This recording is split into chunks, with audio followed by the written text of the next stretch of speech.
I'm glad you're here because today we're diving into something every practice deals with, but few want to talk about: conflict. More specifically, how to have those tough conversations with staff, partners, and even patients, the ones we dread but desperately need to have. We're calling this episode The Art of Difficult Conversations: Managing Conflict in Your Practice. Welcome to Medical Money Matters, the podcast where you can find experts, answers, and resources so that you can achieve mastery over the financial and business aspects of your practice. Hello, everyone. I'm your host, Jill Arena. I began my career in accounting and finance, and I have more than 30 years of experience running medical groups. I own and operate a national healthcare consulting and revenue cycle company, and I am the author of Physician Heal Life Financial Self. In 2020, I co-founded the Physician Leadership Project, and my passion is to increase financial and business literacy for physicians. Episode 143, The Art of Difficult Conversations: Managing Conflict in Your Practice. You walk into the office and feel it right away. Something's off. A nurse is giving the front desk the silent treatment. One of your physician partners is avoiding eye contact, and the clinic administrator looks like they're about to quit on the spot. And yet, no one says anything. Everyone keeps moving, business as usual.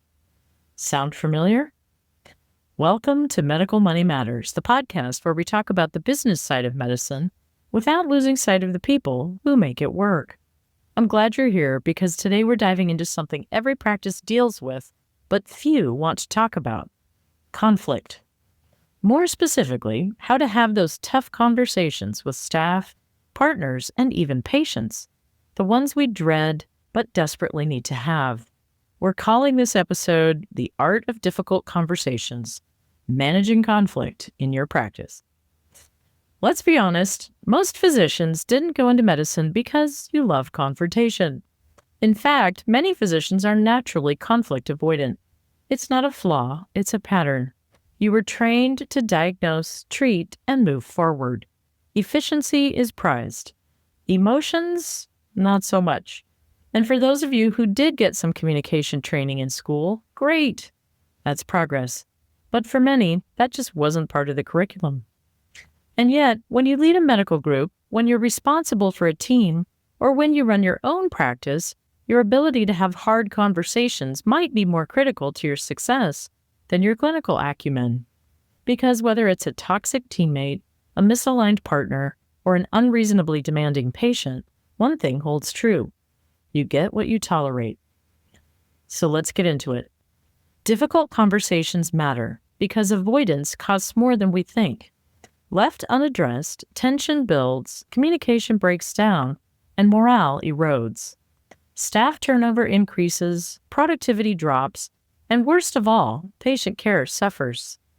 Culture isn't created by the posters in the break room or the slogans on your website. It's built through your behaviors and your boundaries. And the moment you let something slide, you've just redefined what's acceptable. Imagine this. A physician tolerates consistent lateness from a medical assistant.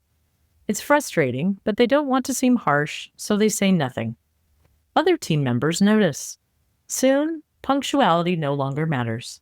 What was once an outlier becomes the norm. Now, appointments run behind, patients complain, and the team feels less accountable overall. This is why difficult conversations matter, not just for correcting behavior, but for protecting the culture and values you're working so hard to uphold. So why is this so challenging for physicians? Well, in part, it's because communication just hasn't been a big focus in our medical school's training. Medical school is built around rigor, knowledge, and clinical competence. Physicians spend thousands of hours memorizing disease processes and learning procedures, but how many of those hours are dedicated to negotiation, listening, or constructive confrontation? Fortunately, some schools are starting to recognize this gap.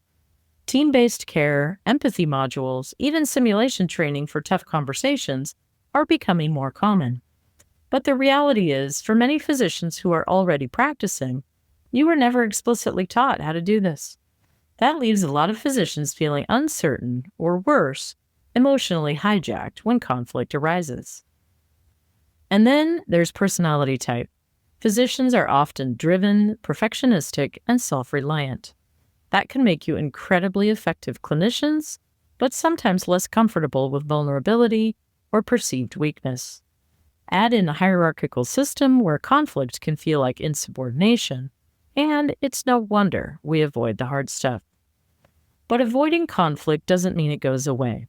It just goes underground, where it festers and morphs into resentment, gossip, or passive-aggressive behavior.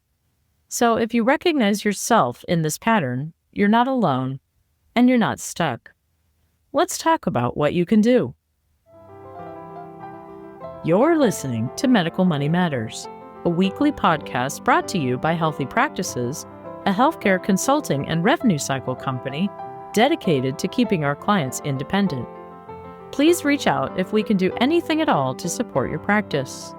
You can find more information online at healtheps.com. That's www.healtheps.com. Please follow or subscribe to get all future episodes downloaded as soon as they're released. First, change your mindset. When you're preparing for a tough conversation, it helps to shift from confrontation to curiosity. Instead of bracing for battle, ask yourself, what do I need to understand here? Your goal isn't to win, it's to get clarity. Focus on the problem, not the person. Next, use a framework. Structure helps take the emotion out of the moment. One effective model is SBI, situation, behavior, impact. You describe the specific situation, name the behavior you observed, and explain the impact it had. For example, at yesterday's staff meeting, situation, you interrupted the scheduler 3 times. Behavior, it made it hard for her to share her updates, and it disrupted the flow of the meeting. Impact. Notice what that isn't. It's not an attack on someone's character. It's not, you're always disrespectful, or you don't care about your coworkers, or you always interrupt. It's objective, clear, and actionable. This brings us to another critical principle. Focus on behavior, not character. When you label someone as lazy, difficult, or toxic, you shut down the conversation before it starts. Instead, talk about what they did, how it affected the team or the work, and what needs to change. It's also essential to listen. Really listen. Not just for a pause so you can talk again. Give the other person a chance to share their perspective. Reflect back what you hear. You might say, it sounds like you felt dismissed in that meeting. Or, you're saying you've been feeling overwhelmed with the new schedule changes. That doesn't mean you agree, but it shows you're engaging in good faith. Timing matters too. Don't raise serious concerns in passing or in front of others. Schedule a private conversation. Set a respectful tone. And make sure you're not addressing the issue in the heat of your own frustration. Take a beat, get clear, then move forward. And when you do speak up, be prepared to follow through. If you set expectations or boundaries, you have to uphold them. This is where that phrase, you get what you tolerate, becomes more than a mantra. It becomes your leadership standard. If someone continues the same behavior after a conversation, there should be consequences. Not out of punishment, but out of consistency. Otherwise, your words don't mean much. Let's walk through a few specific scenarios. What if the issue is with a partner? That's delicate. Your peers, you might share ownership or decision-making power, and there's a long-term relationship at stake. In these conversations, it helps to ground the discussion in shared values. Say something like, we both care deeply about this practice.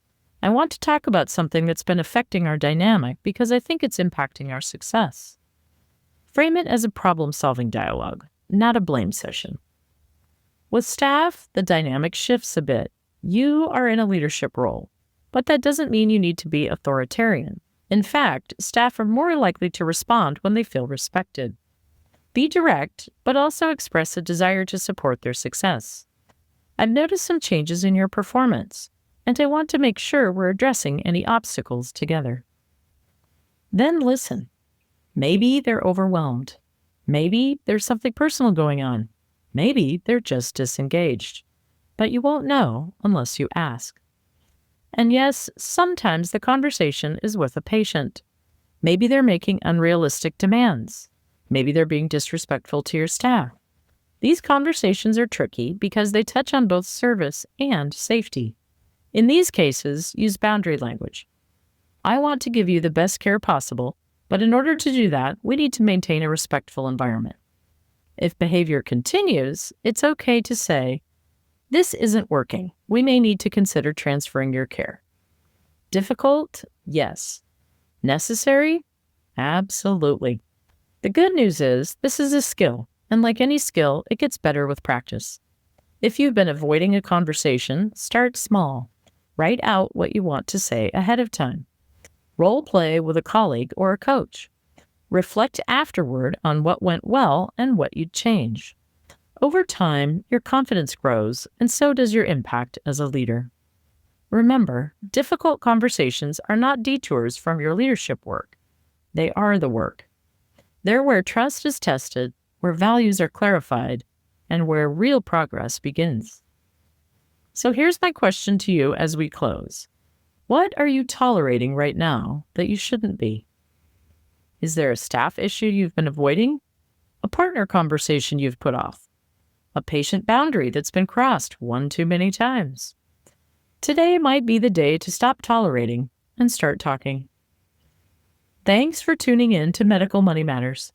If this episode helped you rethink conflict, communication, or culture in your practice, we'd love it if you shared it with a colleague. And if you're ready to build stronger operations and more aligned teams, Healthy Practices is here to help. Until next time. You can find more information online at medicalmoneymatterspodcast.com, and you can sign up to be notified when enrollment opens for the Medical Money Matters e-learning program for a mini MBA physician style, which will carry CME credits and will be released in upcoming months. In that, we'll do an even deeper dive so you can understand dynamic budgeting strategies, cash flow forecasting, and other more esoteric financial concepts. We've included those links in the show notes. As I like to close out these podcasts, congratulations on taking the next step in your professional development and for making the commitment to learn about the financial and business aspects of your practice. I look forward to being on this journey with you and send you my heartfelt gratitude for all that you do for your patients all day, every day.